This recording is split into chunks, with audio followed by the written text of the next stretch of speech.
Dear friends, today we shall discuss exercise 3.2 question number 6.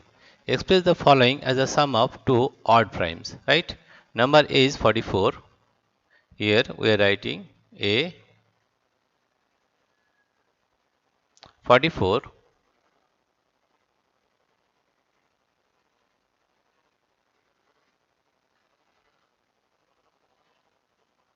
44, right? And you have to take as a sum of two odd prime numbers. That is, here you have to write one prime number, odd prime number plus another odd prime number, right? If we take 3, it is an odd prime number, and we take another, that is 41.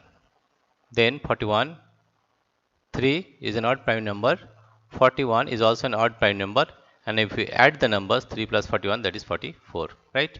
Next one is 36. Next number is 36. Again, we have to take two odd prime numbers such that the addition may be 36, right? This is one number plus this is another number. If we take 5, it is odd prime number, and 31, it is also odd prime number, it is also odd prime number, and if we add the numbers we will get 36. Next one is 24. 24, 24,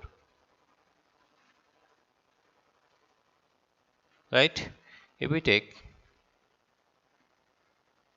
again you have to take two numbers, odd prime numbers, such that the sum may be 24.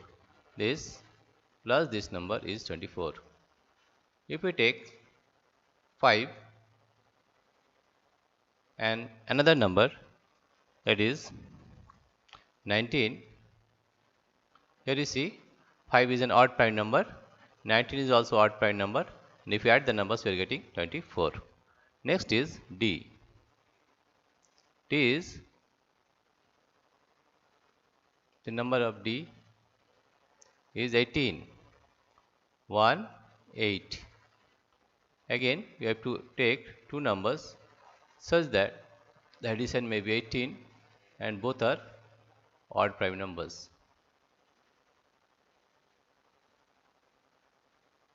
Right? If we take 5 is an odd prime number, and if we take 13, it is also an odd prime number, and if we add the numbers we are getting 18. Again you see the first number is 44. If we take 3 and 41, 3 is an odd prime number, 41 is also an odd prime number. If we add 41 with 3 we are getting 44, right? Number B is 36. If we take 5, that is an odd prime number, and 31, that is also odd prime number, 31 plus 5, that is 36. Next number is C, 24. If we take 5 and 19, 5 is an odd prime number, 19 is an odd prime number. If we add 19 plus 5, we are getting 24. And D is 18. If we take 5 as odd prime number and 13 as odd prime number, and if we add the numbers 13 plus 5, that is 18. This is the solution of question number 6.